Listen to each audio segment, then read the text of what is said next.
خارفتكم ما خارفتكم.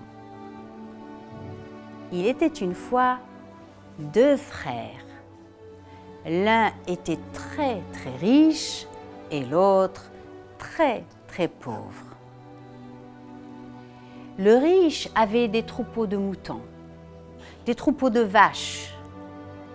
Donc il avait beaucoup de lait. Et tous les jours, il demandait à ses bergers de porter un pot de lait au cimetière oublié. Les bergers ne savaient pas que le riche appelait son frère le cimetière oublié. Il portait le pot de lait et il le renversait dans le vieux cimetière sur les tombes érodées. Et il revenait. Un jour, dans la mosquée, les hommes ont réprimandé le frère riche. « Tu n'as pas honte de ne rien donner à ton frère qui est pauvre et qui a de nombreux enfants ?» Le riche a protesté. « Mais si, je lui donne à manger. »« Comment ça tu lui donnes à manger? Il paraît que tu ne lui donnes rien du tout. »« Mais j'ai des témoins. Allez chercher mes bergers. » On est allé chercher les bergers et on les a interrogés. « Est-ce qu'il te donne quelque chose pour son frère ?»« Pardon, » ont dit les bergers, « non, il ne nous a jamais dit de donner quoi que ce soit à son frère. » Le riche les a regardés en disant « Et le lait que je vous dis tous les jours de porter au cimetière oublié ?» Le lait que tu nous dis de porter au cimetière oublié, on le porte au cimetière et on le verse sur les tombes érodées. Espèce d'imbécile! Mais vous ne comprenez rien? Mais c'est mon frère, le cimetière oublié. L'homme qui a entendu son frère l'appeler le cimetière oublié a pleuré. Et il a décidé de quitter le pays. Il s'est dit, je vais quitter ce pays où mon frère m'appelle le cimetière oublié. Il a pris sa femme, ses enfants et il est parti.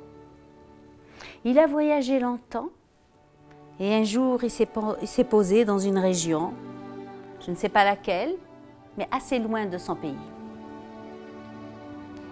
Et il a reçu la visite d'un homme habillé en derwiche. Cet homme l'a salué et il lui a dit « Homme de bien, il te reste 40 ans à vivre et Dieu t'accorde 20 ans de prospérité et 20 ans de pauvreté. » Ce derwiche, c'était un ange. L'homme, lui, ne savait pas que c'était un ange. Il a réfléchi et il a dit « J'accepte ce que Dieu veut me donner.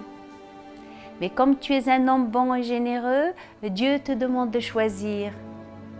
Les 20 ans de prospérité, tu les veux dans ta jeunesse ou dans ta vieillesse ?» Il a tout de suite répondu « Je les veux dans ma jeunesse, tant que je suis jeune et en bonne santé pour pouvoir partager avec les autres et en profiter. » Et son vœu a été exaucé. Il est devenu par la volonté de Dieu riche, très riche.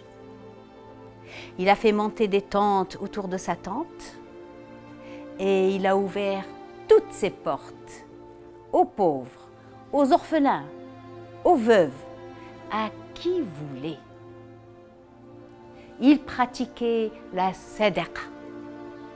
Et tous ceux qui venaient boire et manger chez lui, dès qu'il finissait, il levait la main et disait « Ya Rabbi zid la fi rizqah » « Oh mon Dieu, ajoute-lui à sa richesse. » Ainsi, l'homme a continué à faire du bien tout en vivant heureux. Il a fait du bien, mais il comptait les jours. Il a compté, compté, et quand les 20 ans se sont terminés, il savait que la richesse allait partir. Alors il a organisé une grande soirée, une grande wa'da, pour célébrer ce dernier jour de prospérité et remercier Dieu de les lui avoir accordés. Il a invité des talebs pour faire des prières toute la nuit et partout, comme ici, des tapis étaient étalés. Et on a servi du couscous, et on a servi de la viande, et on a servi du café, du thé et des mets délicieux. Les gens venaient de partout. Les talebs priaient toute la nuit. Et à l'aube, tous ont levé la main et tous ont dit « Ya Rabbi zid la fi rizqa » Et parmi eux, il y avait l'ange habillé en derviche. Il a aussi levé les mains et dit « Ya Rabbi zid la fi rizqa » Et Dieu, qui voit, entend et sait tout, en regardant cette assemblée lever les mains vers lui et le prier, a laissé à cet homme la prospérité jusqu'à la fin de sa vie. Voilà comment Dieu, dans sa bonté et sa clémence, peut changer nos destinées. Wallahu ya'lam, et Dieu seul sait. حكايتي راحت مع الواد وأنا قعدت مع الجواد. Merci.